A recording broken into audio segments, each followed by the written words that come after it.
As you know, I like for us to take Scripture as literally as we can. People coming to Him here on earth. Life and resurrection of tabernacles, which celebrates God tabernacling or living with His people. It was an annual when He sinned. He was in heaven, the throne. He was in front of God. Okay. Huh? Mm-hmm. Yeah, he was before the throne. God gathered all his agents and angels and he accuses us. He accuses us. But he was in heaven sinning. Okay, so Satan has demonstrated that the spiritual world can be even more defiled than the physical world. So where did the idea that spiritual life is incompatible with physical life, where did that idea come from? What's behind our propensity to believe that the body is carnal and bad and the spirit is holy and good?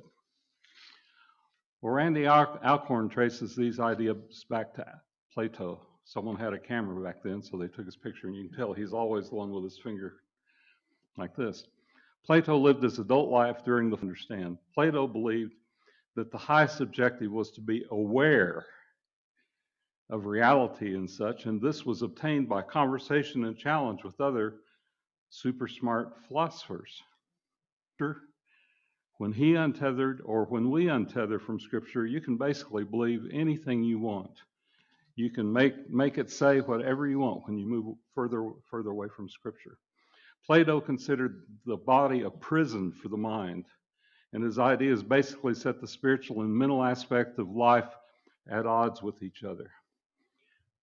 The spiritual and mental aspects of life at odds with the physical, and that resulted in philosophies such as dualism. Dualism generally says that the current world as we know it is the result of a good force and a bad force, that and the conflict between them produces the energy that produces everything we see. That's not right. Whenever you see of dualism, you result in philosophies like monism, which means that all ideas may be good or bad depending upon how they're applied. This is the root of such ideas we have now, like my truth is my truth and yours is yours, and they may not be the same, but they're all equal. That too is a lie of the devil. Jesus is the way, the truth, and the life, the very life. Your truth, if it doesn't embody Jesus, is not truth. It's a lie.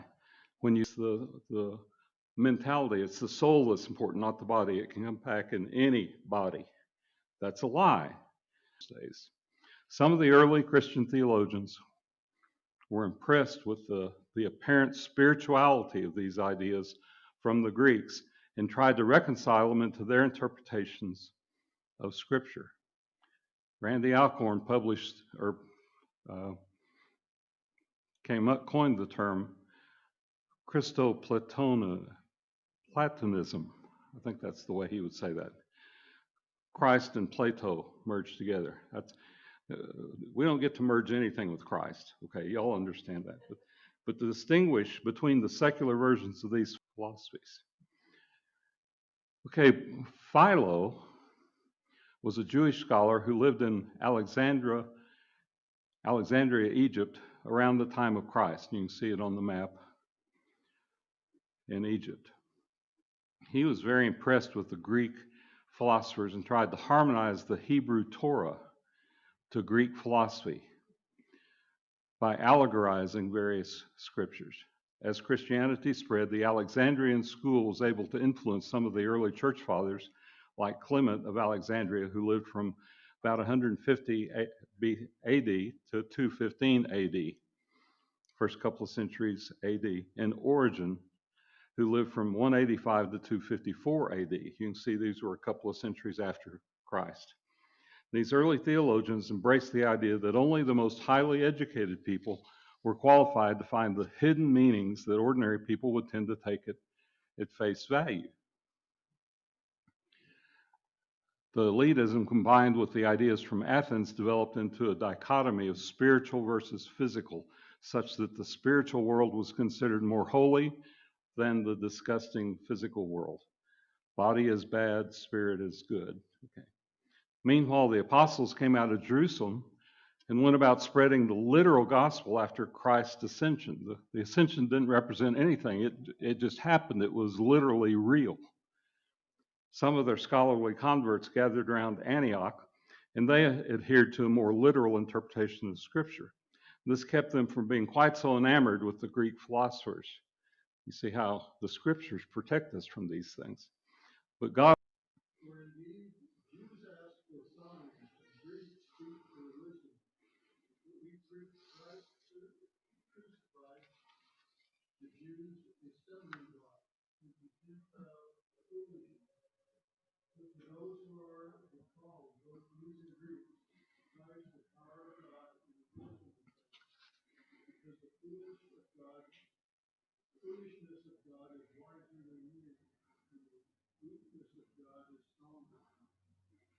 The Pharisees kept asking Christ for a sign, you recall. The Jews want a sign, and the Greeks look for wisdom. It's amazing to me that Paul understood all this back in his day. He was truly the right man for the right job, a brilliant man. So Christ came along and said, okay, here's our plan to take over the world. First, I'm going to be crucified, and then you're going to learn to go love your enemies. That's the plan. To the Greeks, Paul says Christ crucified is the power of God, and Christ crucified is the wisdom of God.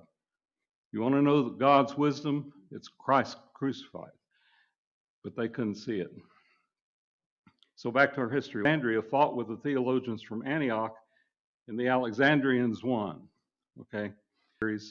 Along about lesson 17. If you need a copy of that lesson, let me know. I'll repeat. Physical resurrection poisoned Christianity and blunted its distinct differences from Eastern religions, because appeals to Christoplatonism appear to take the spiritual high ground. Attempts to refute this false philosophy often appear to be materialistic, hedonistic, or worldly. So it's always been an uphill battle to challenge these ideas.